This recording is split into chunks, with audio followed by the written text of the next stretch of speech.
اللہ رب العزت نے قرآن مجید میں فرمایا کہ اللہ تعالی اور اس کے فرشتے نبی آخر الزماں محمد رسول اللہ صلی اللہ علیہ وسلم پہ درود بھیجتے ہیں، تو اے مومنو تم بھی ان پہ درود بھیجو اور خوب سلام بھیجا کرو۔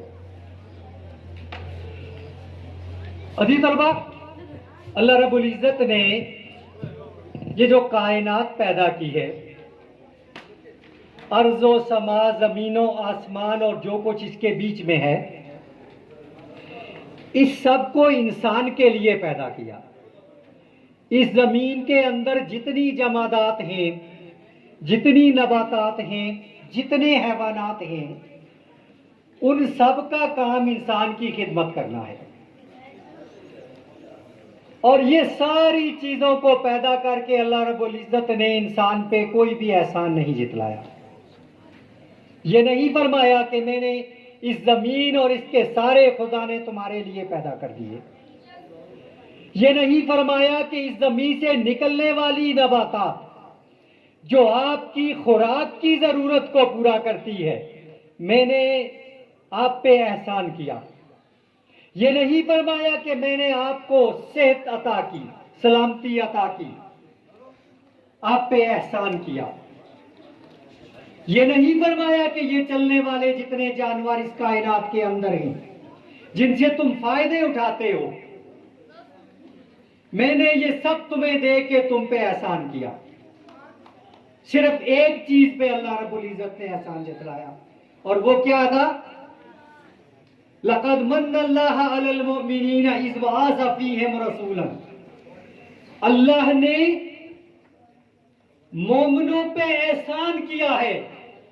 کیا احسان کیا؟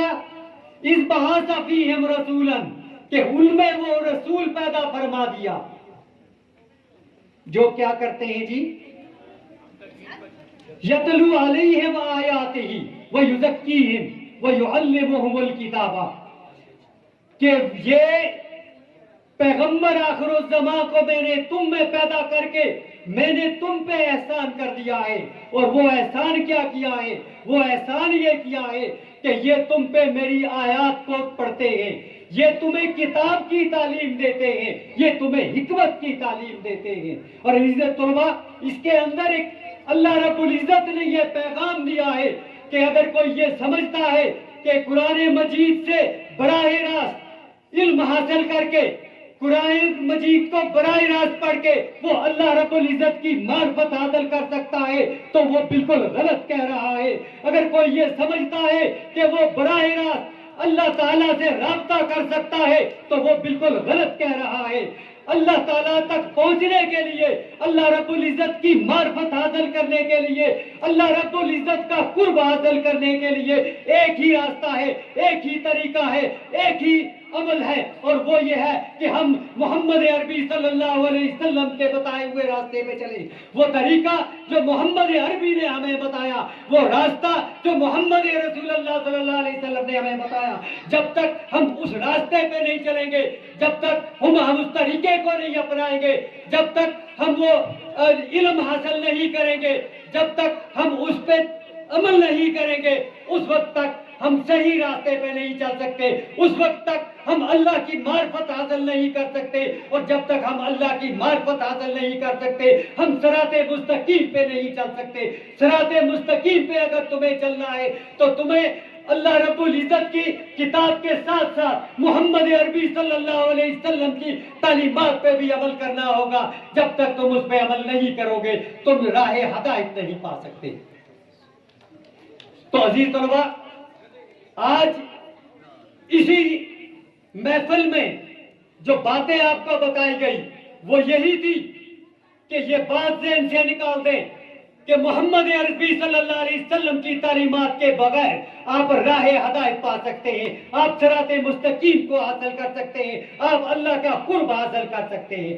یہ قرب، یہ عبادت، یہ معاملات، یہ عبادات، یہ ساری کی ساری چیزیں ہمیں اللہ رب العزت تک پہنچنے کا ذریعہ جو ہے وہ صرف محمد عربی صلی اللہ علیہ وسلم کا بتایا ہوا عمل ہے، بتایا ہوا طریقہ ہے، اور محمد عربی صلی اللہ علیہ وسلم ہمارے وہ پیغمبر ہیں، ہمارے وہ رسول ہیں جو خاتم النبیین ہیں، جو قیامت تک کے انسانوں کے لیے راہبر ہیں، جن کے بعد کسی پیغمبر نے نہیں آنا، جن کے بعد کسی رسول نے نہیں آنا، جن کے بعد کسی نبی نے نہیں آنا، وہ خاتم النبیین ہیں۔ ان کا پیغمبر ہونا مسلم ہے، اور ان کا خاتم النبیین ہونے کی تصدیق اللہ رب العزت نے فرما دی کہ اس کے بعد کوئی نبی آنے والا نہیں ہے، لہذا تم ان کی تعلیمات پہ چلو گے تو تم کامیابی کی منزل حاصل کرو گے۔